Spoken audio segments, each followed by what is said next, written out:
खबर शामिल करते साहिवाल से executive director Prince Altaf Hussain की रिपोर्ट के मुताबिक सीनियर नायब सदर ऐवान सनअत व तिजारत शेख अब्दुल हसीब ने कहा कि भारत की हुक्मरान सियासी जमात भारतीय जनता पार्टी के तर्जमान की तरफ से नबी करीम सल्लल्लाहु अलैहि वसल्लम की शान में गुस्ताखाना कलमात पर शदीद रद्द-ए-अमल का इजहार किया है।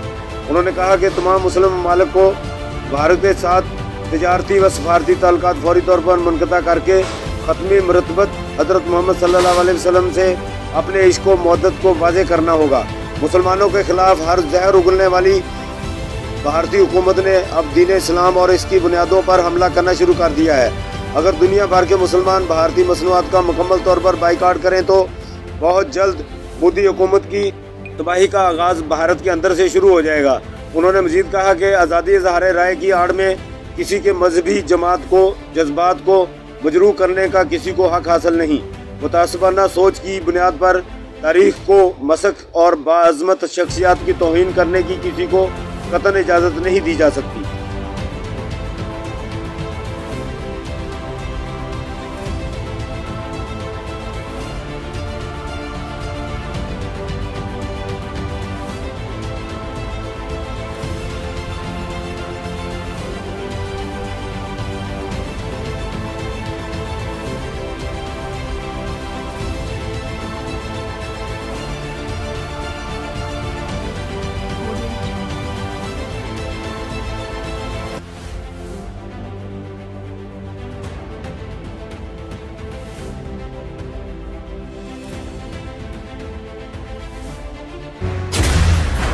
शदीद गर्मी में बेएहतियाती जानलेवा भी हो सकती है। हीट वेव के मुज़िर असरात से तहफ़्फ़ुज़ यकीनी बनाएं। वक्फे वक्फे से पानी और मशरूबात पिएं। गर्मी में बिला जरूरत घर से बाहर न निकलें। धूप में निकलना जरूरी हो तो गर्दन और सर को ढांप कर जाएं। ढीला ढाला और हल्के रंग का सूती लिबास पहनें। स्कूल के बच्चे अपने सर ढांप कर रखें और पानी की बोतल साथ रखें। सख्त धूप में मशक्कत से गुरेज करें। धूप में खड़ी बंद गाड़ी में न बैठें। ज्यादा प्रोटीन वाले मुरगन खानों से परहेज करें। किसान अपने मवेशियों और फसलों के लिए पानी का मुनासिब इंतजाम करें। किसी भी हंगामी सूरत हाल में PDMA की हेल्पलाइन 1129 पर कॉल करें। आपका तहफ़्फ़ुज़ हमारी तरजीह। हुकूमत पंजाब।